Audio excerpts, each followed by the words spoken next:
Hey, I'm Rachel Hession, the creator and host of the Springboard Music Podcast. And this season, you'll be hearing from President, Jesus Culture Music, the Executive Director, a production manager, the SVP of Marketing and Digital, lead YouTube operations, the CEO at a Darga Entertainment Group, and you're listening to the Springboard Music Podcast.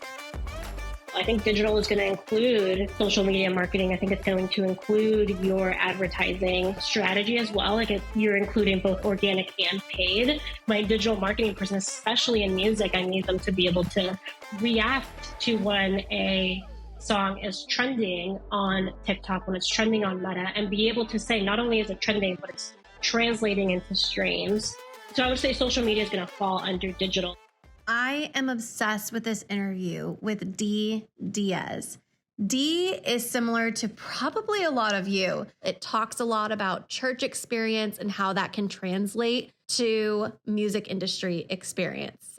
I am so excited to talk to you because just like reading over your bio, I didn't realize that you were a part of Hulvey and Forrest Frank's Altar. That is one of my all-time favorite jams lately. So reading that, I was like, oh my gosh, I'm even more excited to talk to her. Yes, I love that song. It's one of my favorite songs right now. And one of my favorite releases that we've had all year. So I'm so glad you like it. Well, I kept seeing the clip of like leaving the 99 to get the one. Y'all don't get it, still don't get it, left a milli to be home with my son. That clip, did you pick that clip to be like a sponsored ad? We picked the clip. And then we did a promotion with Meta.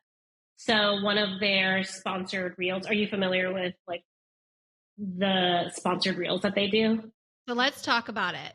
Yeah, so Meta, I love all of our digital partners. I feel like they're all very leaned in, especially when it comes to a trending track. So we knew ahead of Altar that it was going to do extremely well because what preceded Altar was No Longer Bound by Hulvey and Forrest.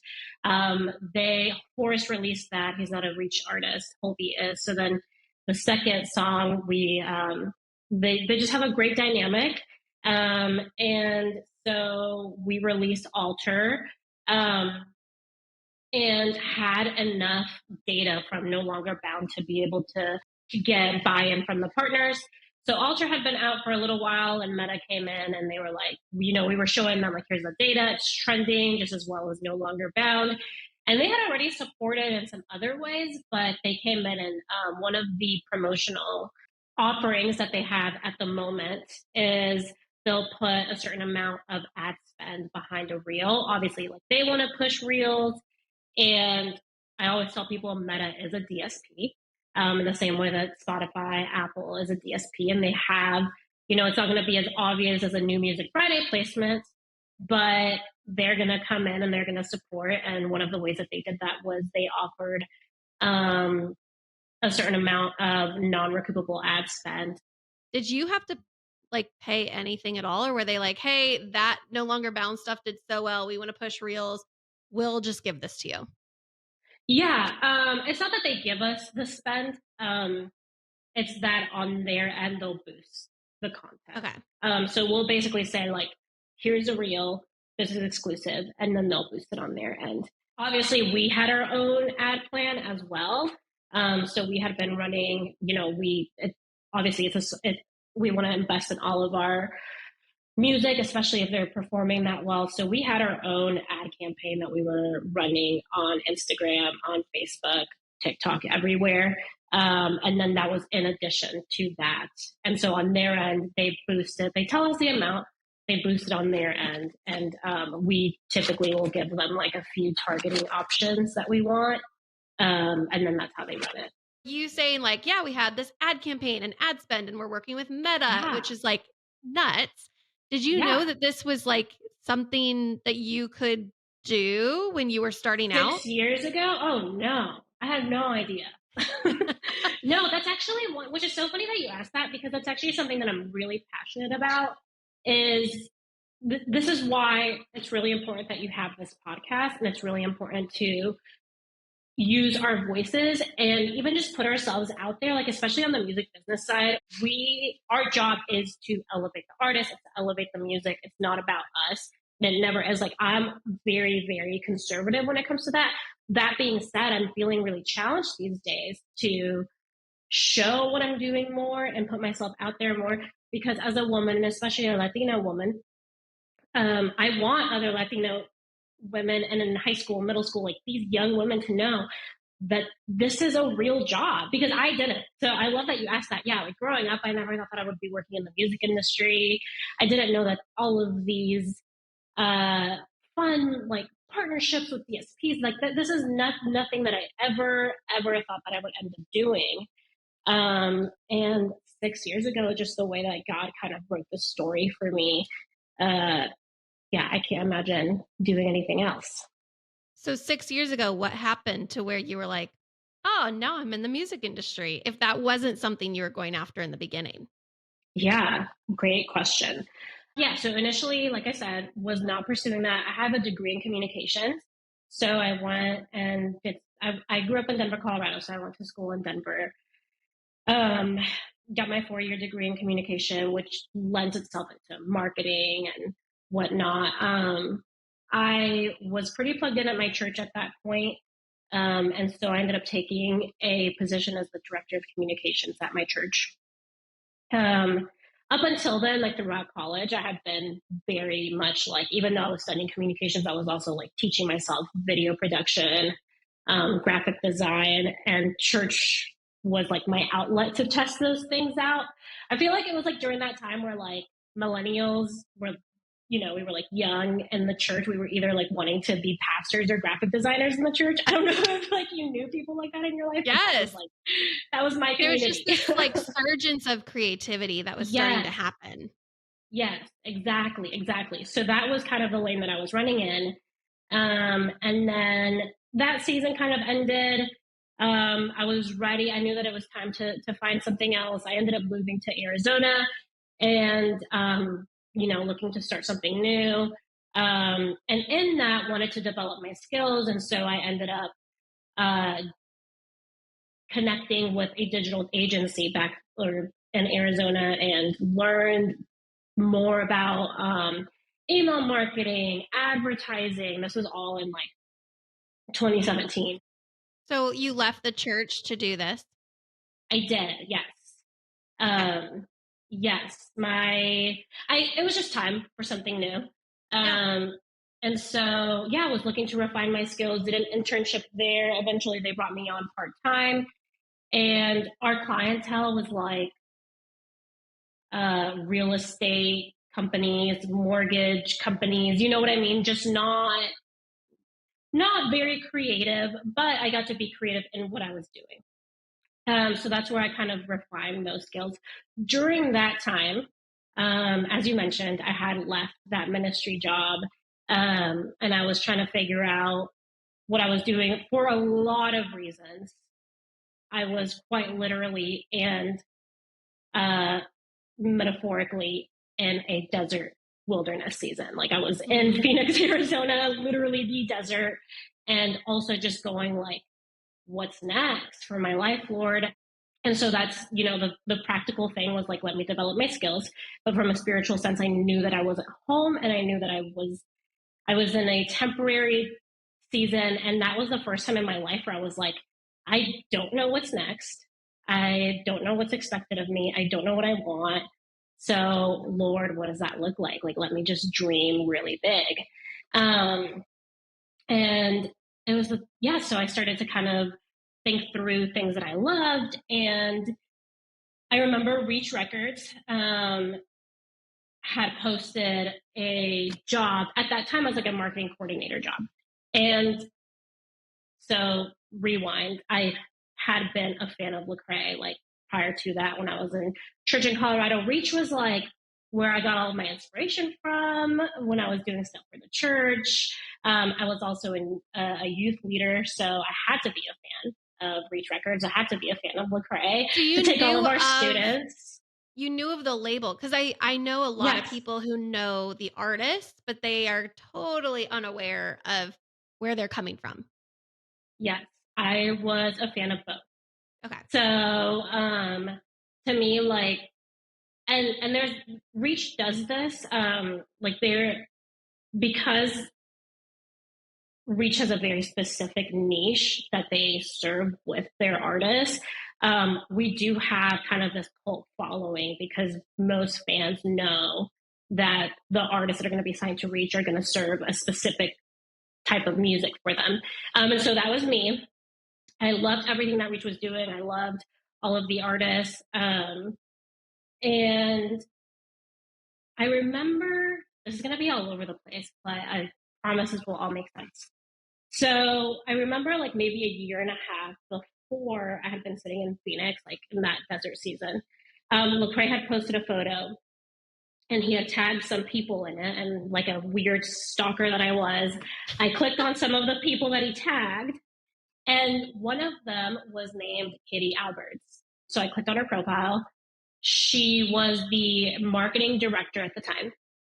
And I looked at her profile, like she was young, she was my age, and she was doing all of these things at this label that like I deeply looked up to. And then also the campaigns that she was leading out were campaigns that I was drawing inspiration for like my little church job in Littleton, Colorado. So then a year and a half later, I am sitting in the desert and I recalled that moment when I found her on Instagram. Whoa. Because when I found her on Instagram, here's the thing is like, I had never thought about the people sitting behind the desk at Reach Records. Like I had seen these campaigns, I had seen these signings, I had seen everything, but I had never thought about who's actually doing this because you don't, in your day to day, you don't think about that. So for me to actually put a person behind the work that was inspiring me, but then also to see myself in this young woman. Suddenly, I remember like initially, I called a friend up at that time, and we were just like talking, and I told him that I had found this person, and I was like, I would love to do that. Like, I can't believe that she's my age. And I had kind of processed through that. So a year and a half later, when that marketing coordinator position came up, I had recalled that moment. And I was like, yo, if Katie could do it and she's my age, why not me? Totally. Did you not think when you saw her on like tagged in that photo, you didn't think like, oh, let me message her and like reach out? No. I didn't message her, but I did follow her. Okay. Yeah. Which is so funny because I had applied for that marketing coordinator position, which ended up not going anywhere. I just didn't hear back. I think I just got lost in the resumes. And then I think I applied for like another job that came up that year. And then it was the third one that came up like 5 months later. It was a digital coordinator position. And I applied. Obviously, I had zero experience in music or digital distribution or anything that was, remotely had anything to do with the job. But like I told you earlier, I had email marketing experience, I had advertising experience, I had some of these skills that were a little bit unique for somebody my age at the time. And somehow I got through the process, and I remember I came in for my in-person interview, and there was Katie Alberts right there interviewing me. Are you Yeah. serious? Did you tell her this story? I told her after I got the job because, that's not true. I think I told her in the interview. Now that I think about it, I think I did. Like once the interview was over, I was like, hey, just so you know, I've been following you for a long time. And I really look up to you. And I remember I left and I was like, they think that I'm a stalker. I'm never going to get the job. This is so weird. But here we are many years later. What do you think? Because you said that you didn't have any music industry experience. What do you think on your resume got you the initial interview? Did you do anything unique? Did you do a cover letter? Like, what do you think stood out that was helpful? I don't remember if I did a cover letter, but even if I did, Katie has told me that she did not read them. So I know that it wasn't that. I think if I were to ask her, she would say, like, she probably saw some of my agency experience, some of my creative background and then like some of the email marketing, digital advertising. That's what I would think would have set me apart from resumes at that time. Um, yeah, and then she said that it was like, because we do a video interview before the in person. And I think she said that there were things in that video interview that she felt like culturally I would be a good fit in terms of like, she knew that I was very passionate about the mission of Reach, the artists. And that I would give it, like, I wouldn't see it as just my job, right? I would see it as like, we're building something together. I love what you just said about like not seeing it as your job, but like building something with the team. I think Yes, there's a lot of intentionality that needs to go into that mindset when you get, I mean, we call it a job, when you get a job. But in this absolutely. industry, it's so relational and so small to where it really is team mentality and mission mentality and not, I mean, it is mission in terms, with your genre, in terms of like the music you're putting out and the message that you're saying. Hmm. But in music, it's also just mission, like joining together, linking arms for the next goal rather than Yeah. siloed doing my job.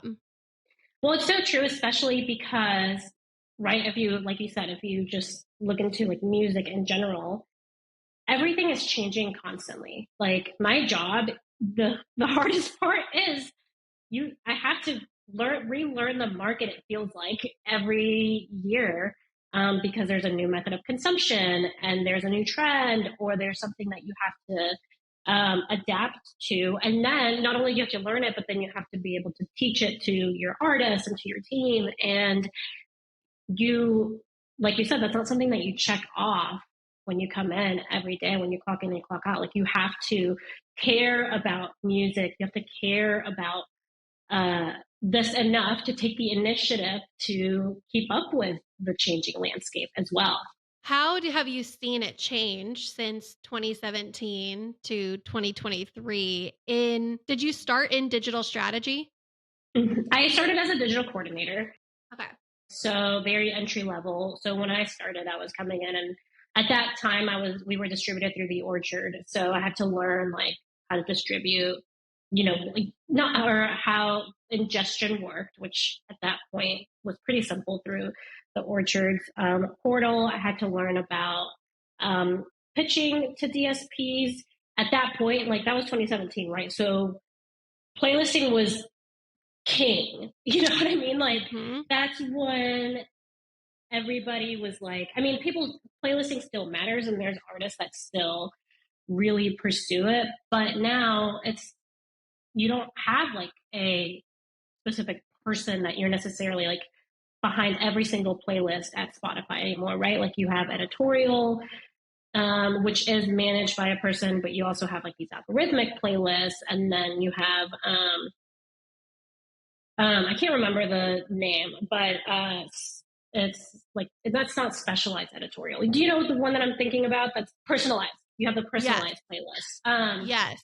So a lot of that has changed. So I think that that's one thing. I think socials is so different now. You heard me say earlier, like Meta is a DSP. I think, TikTok is a DSP. All of these social networking, nobody uses that word anymore, but all of these social networking platforms have to license music, right? So those deals all were like being finalized in my first few years at Reach. So learning like how to see the TikToks and the Metas as these DSPs as well, and learning how to pitch for opportunities outside of, while simultaneously learning how to build an organic presence for the artists. And you're just seeing like this is over the last 3 years, but even just how user generated content went from um, long form on YouTube to like these vertical short form produced videos over the last 3 years. And obviously everybody knows about that and how much they drive consumption off platform. And so even, I mean, now we talk about it and it's like basic knowledge, but 3 years ago, or even 4 years ago in 2019, or even like, the Lil Nas era, it was like, okay, this thing is happening. How do we understand it? How do we make sense of this? And you have to kind of, you go through those seasons and you have to learn and adapt very quickly. When you say the Lil Nas era, are you thinking of Old Town Road? Yes. Okay, I love that you said that because I am connecting so many dots as you're talking. Like the Lil Nas era, totally. Old Town Road was the beginning of that digital strategy being Yes. a huge driver for consumption and like knowledge of a song. I hadn't even thought about that. Absolutely. Yeah, that was the first time that you really saw in the mainstream, because you had Musically before. I think it had just gone from Musically to TikTok right around that time.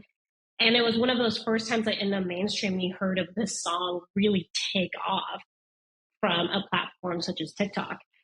How does digital strategy differ from social media strategy? Because in a lot of ways, you're using the same platforms. You're using Facebook, you're using TikTok, you're using Instagram, you're using YouTube. So, how does it differ from social media strategy and digital strategy? That's a good question. I think nowadays, and people might disagree with this, but I really think where you're going to differ, I mean, if you're really looking at just social media strategy, it really is that you're that organic presence, right? Like you're learning how the platforms work. They're with certain platforms, you're like, when's the best time to post? When is your audience engaged? What is the content that's really resonating?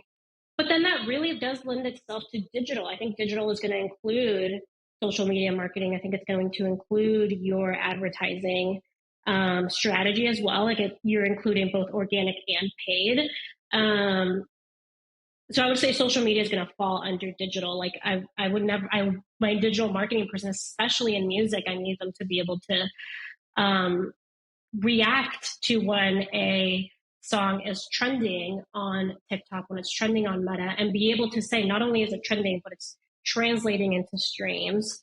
So yeah, it includes organic, paid, it includes email marketing, which still is very relevant today.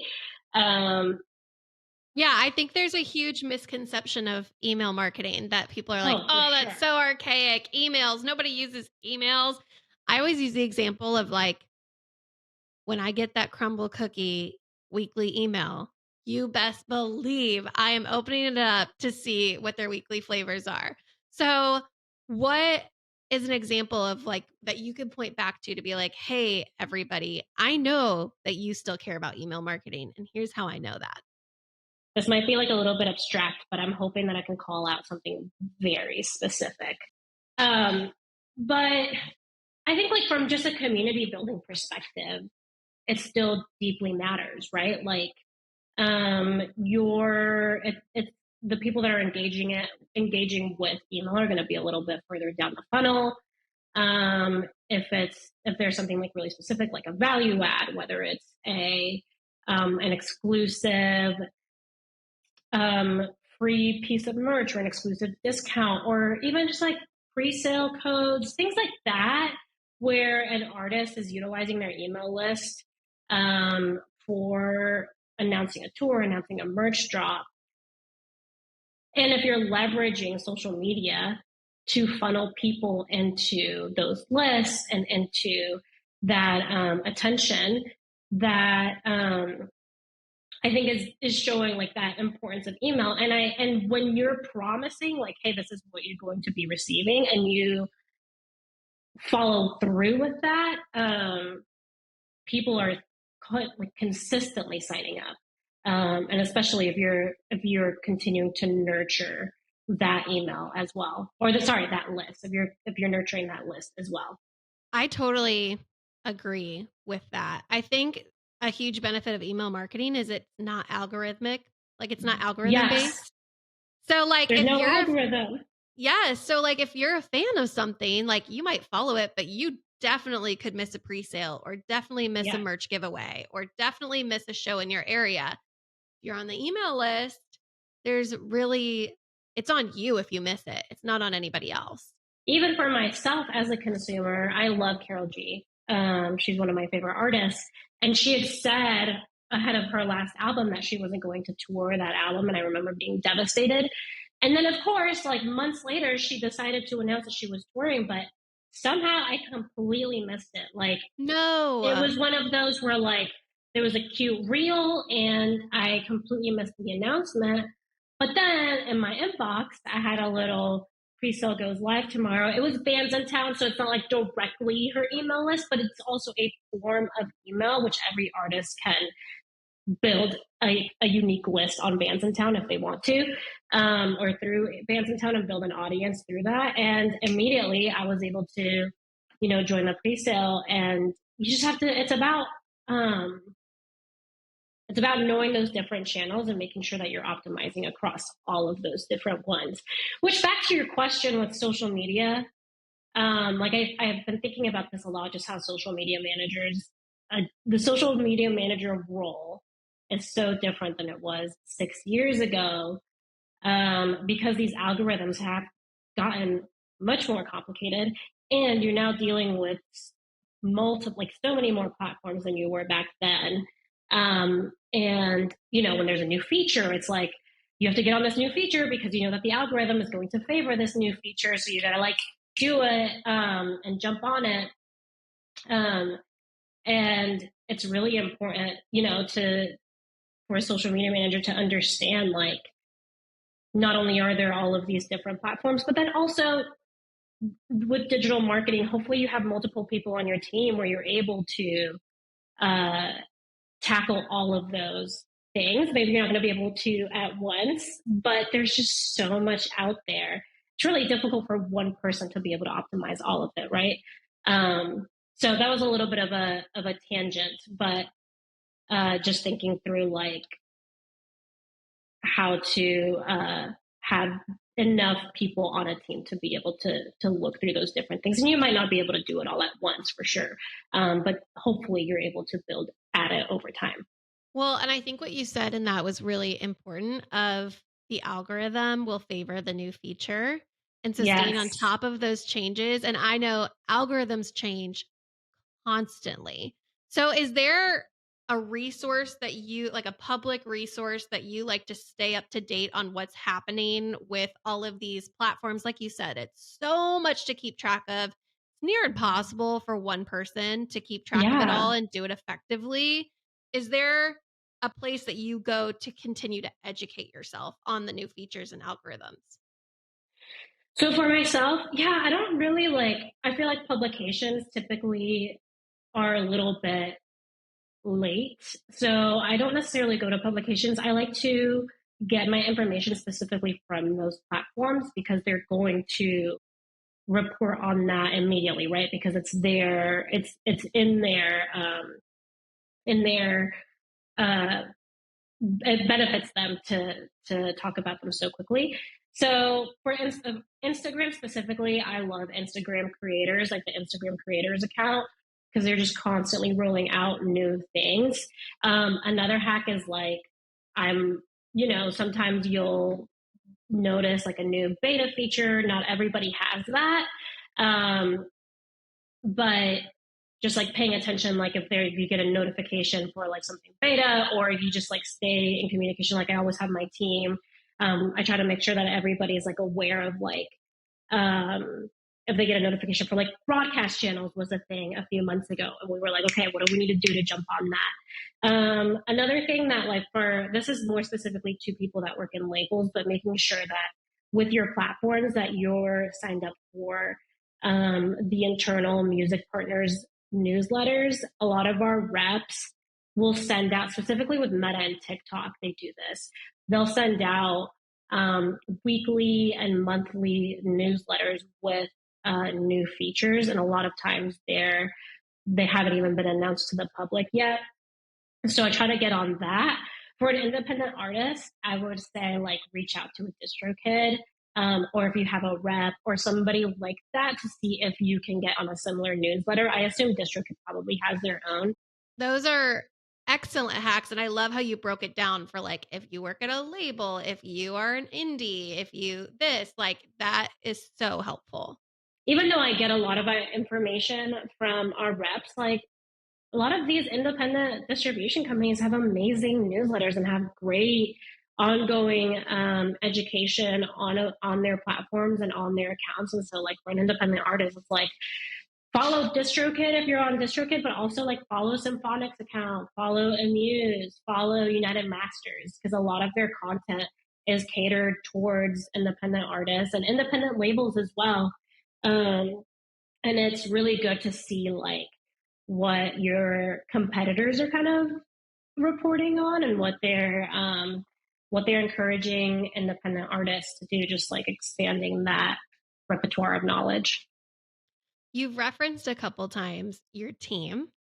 So Yeah. I want to touch base and congratulate you on your promotion that took place in 2023 of Senior Vice President of Digital Strategy. Thank you. What is that like? You said you started 6 years ago, no Yes. experience in the music industry, and now you're a senior vice president. What the heck? How did that happen? Insane. Well, first of all, I have to brag on the label and the leaders. So Ben is our CEO, Lecrae is president and co-founder of the label, and they truly, in the same way that they've developed so many artists over the years, they also believe in developing talent at Reach, and I'm very, very thankful that they were willing to invest that time into me, by hiring me, first of all, and then allowing me opportunities to try new things, to grow. And this is a great company where like you're constantly being challenged and learning. So I'm thankful to have been poured into all these years by them. And thank you so much for the congratulations. Over the years, I did, like I said earlier, I came in as a digital coordinator. I worked directly under Katie. The digital department was just her and I for a few years. And it's just so funny that I followed her on Instagram, and now she's one of my very good friends. She was my boss until this year, and now I report directly to Ben, our CEO. So I worked under her. Eventually, she became the head of operations, which then allowed me to begin overseeing our digital department. So that would have been around 2020. And then I was brought on to the executive table in 2022 as the VP of digital. And then this year we did merge our marketing and digital departments. So now I'm overseeing both, which is just a whole new challenge in and of itself. Running our digital department has been such an honor over the years, and I definitely feel like I am digital minded. I am always thinking about new platforms. I'm always thinking very strategically. And so this year presents a new challenge, and that my team is much bigger. We're also, it's a company restructure if you really think about it, because previously we were digital and marketing. So we always worked very closely together, but at the end of the day, different departments. So overseeing a company restructure, overseeing people that I had already been working with, and now not only in charge of digital strategy, but also the creative storytelling, content side of it as well. It's all very new. But I'm extremely, extremely grateful. The team is amazing. It's been an exciting transition, and releases like Alter, Look Crazier Power. It's been really fun to explore. Like, okay, I understand the strategy side of it. I understand like when to react when a song is trending. I understand what levers to pull on the digital side, but then like from the creative inception side, like who are we trying to reach? Why are we trying to reach them? What is this content saying about the artist? How do we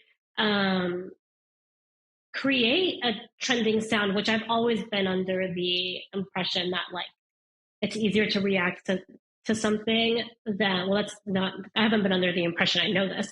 It's a lot easier to react to something than to try to manifest something. That being said, if you have the resources to try to make something happen, why not? So it's an entirely new challenge that I'm very, very grateful to have the opportunity for. To be so young and to be a senior vice president of really two departments, marketing and digital, what are some lessons that you've learned or some insights that you have from this chapter that started? Great question. I think I'm still learning them. One, I think transparency is just really important in this role. And I've always tried to lead with transparency and humility. I try to not guarantee anything, which I don't know. I think like there was a time where I would have wanted to be able to say like, hey, dear artist or dear client, I can take you from point A to point B if you do X, Y, and Z. Whereas now it's more of a, hey, I think we have the potential to get here, and here are some different avenues in which we can do this, and I'm down to do this with you. Like I've never guaranteed a playlist placement. Most people that work in digital know, like you can't ever guarantee anything like that. And now it's kind of the same thing where it's like, hey, I can't guarantee that this is going to go viral, but I can guarantee that I'm going to do everything that I can in the process. And I can guarantee that I'm down to test as much as we can. And just being okay with saying, like, I don't know what I don't know, but this business is all about consistently learning. Like I said earlier, it's an industry that's always changing, and you have to be willing to adapt and be willing to admit, like, this is a new platform and I don't really know.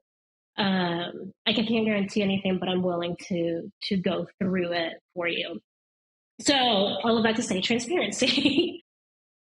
Well, and I think what you said too is really important. I think that is a common theme I've heard doing these episodes is to be in the music industry, you need to be a lifelong learner and have adaptability. And I think adaptability and flexibility are different, but it's really a superpower if they can go hand in hand. And so I love hearing you say that in your department as well, that it's constantly changing. So you need to learn the change, and then you need to be able to implement the change with adaptability. Absolutely. That's really well said. Yeah. Well, and I love what you said about the transparency as well. I think there's kind of this between labels and artists, there's kind of this smoke and mirrors sometimes because you want to protect the relationship or make sure the artist always feels catered to. But there is this element of like the artist signed with you because they trust you to be a team member. And there has to be communication in a team, and there has to be transparency, because if something's not working, maybe there's something they can adjust on their end. Yes, absolutely. And that trust component is so important, not only with the artist, but with our internal team, with other departments. We're spending time with our A&R team this afternoon because that's something that we care about. Like the music gets done and then it gets passed over to us. And, you spend all this time working on something. That's something that I try to like remember every single day, is that I've been handed something that somebody and multiple people spent a lot of time on, and a song, music, like it is a very vulnerable process that somebody is going through in order to create something that's going to bring a lot of joy to the masses. And so when a song gets done and it gets passed over to us, it's really important that the team, whether it's the artist, their management team, the A&R team, like they know that it's being dealt with as much care and intentionality as they initially put into it. And that's not to say that like our intentions always come across that way, right? Like there's going to be conflict always, but hopefully you're willing to have those conversations and to create that time to build trust with those teams. I love that you said it's important that the artist and their team feels like we are steward. Like I'm paraphrasing. You're stewarding their art. No, that's art literally the word that I say. Yes. With care. And like it just as much intentionality as they created it with. That is something to never forget. And it's so easy to when you're in the Very rat easy. race. You've mentioned a couple times in this interview that you're a Latina woman, which I love because there are very, very few Latinas in the CCM Christian music space. And you sit on the board of A2IM. What is that? So A2IM is the trade association in the United States for independent music. So I love that you asked that, because I love to tell people about A2IM, especially in the CCM space. It's made up of a membership of a lot of independent labels that are in the US. Some are have branches in the US, but they also, are started in other parts of the world. So Secretly Group is a member, Sub Pop, very iconic labels make up the membership. And essentially what they do is they build community, provide community for these labels. I think when you're an independent label and an independent artist, you're constantly just trying to make things stuff up as you go. And always learning. There's no existing structure, right? In the way that a major would have for its team and for its subsidiaries. So to have that community and be able to compare notes and to meet different people that are in similar positions and in doing similar things, but maybe different genres, you're just able to learn a lot. So they do, they host an indie week every year in New York. And it's a lot of different panels for, your team members to be able to participate in. They have these community events that you can be a part of. DSPs come out and you can connect with their reps. A lot of younger labels, that's a great resource to be able to connect with DSP partners. And they have a lot of other resources. They do a lot of advocacy as well. I can't speak as much to this, but I sit in these board meetings. I'm trying to learn as much as I can. But yeah, they have lobbyists on the team that are going to DC and they're advocating for songwriter rights and artist rights and label rights. And they deeply care about rights holders. And so that's the organization I'm a part of. And I joined the board. This is my second year. So about just a little over a year ago. And it's just been an incredible experience being able to sit among just absolute legends that have broken some of my favorite artists. It's been a huge honor to be a part of that. With your position at A2IM and your new role as Senior Vice President of Marketing and Digital at Reach, and just the opportunities that you have in digital and in marketing for the Christian music space, do you believe we've capped at our potential for diversity, or do you see continuous glimpses of hope of oh, we're just getting started, it's just going to get better? And how do you think using those roles can help implement that? Beautiful question. I don't believe that we've capped. I think that there's so much opportunity. And again, it's about creating that access, right? It's why I love what you said earlier. Or the first question that you asked me, did I think that I would end up here? No, I didn't. But I'm glad that I stumbled upon Katie's Instagram that day and saw an opportunity that would then push me into where I am now, a year and a half later. And I think the more that we elevate the stories of women in our space and women of color, I think your platform is a beautiful way to do that. And I love that you're leveraging it to do that. And as long as, we do push ourselves and join these boards, I think hopefully we can inspire and create visibility so that younger women can see themselves in us and not have to even go through college and try all of these jobs before they finally see an opportunity, but they're dreaming about it in middle school and in high school, and they're going to school and they're going to college with the mindset that they will be working in the music industry and entertainment, television or film, whatever it is, knowing that it's very much attainable and that there's opportunities for them. And I care about that on the music business side, and I really care about that on the production and engineering side. As you mentioned, there's not a lot of Latinas that are in the music industry, but especially like those numbers on the music creation side are even, I think it's like less than 1% or something Oh, yeah. crazy, Oh, yeah. crazy statistic. It's shocking.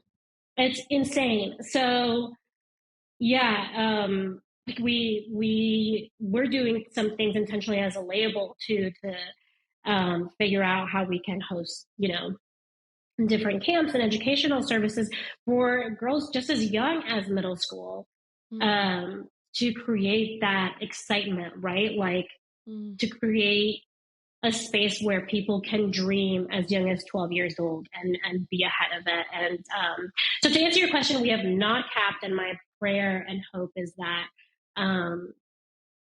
everybody, not just the women, not just the women of color, not just the people of color, but as an industry, that we would deeply care about this and continue to create opportunities for younger people of color and women of color and marginalized communities to see themselves in these positions, and just have a much more diverse industry. I think that's what's so inspiring, though, about your story is you were a fan of a label and of an artist, and then you saw a post, you looked to see who was tagged, and you're like, hey, that person's like me. They're my age, and they do this. I could do that. So then you started looking up job opportunities, and now here you are. Yes. When you think about being a fan of Lecrae and seeing Katie on the Instagram and living in Colorado and Arizona, and now doing this 6 years later, would you say you're living the dream? Oh, that's an amazing question. I think I'm absolutely living God's dream. I think which is now obviously my dream.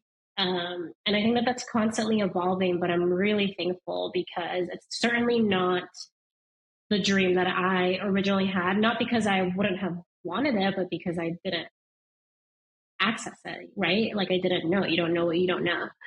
And so, I think God put different scenarios in my life that led me to find that that Instagram post, and he opened up doors for me, and then he started to cultivate a dream inside of my heart that I can, yes, 100% confidently say I am living that. And it's exciting to think if I continue on that path and continue to surrender and then believe that what he has in store for me is greater than what I ever could imagine. It just makes me even more excited to think about what the future looks like, not necessarily just for myself, but for our artists and the people around us in our community, and even just the CCM world. Thanks for listening to the Springboard Music Podcast. If there's something that resonated with you in this episode, or an episode that you would like for us to create in the future, please do not hesitate to reach out to us at Springboard Music on Instagram.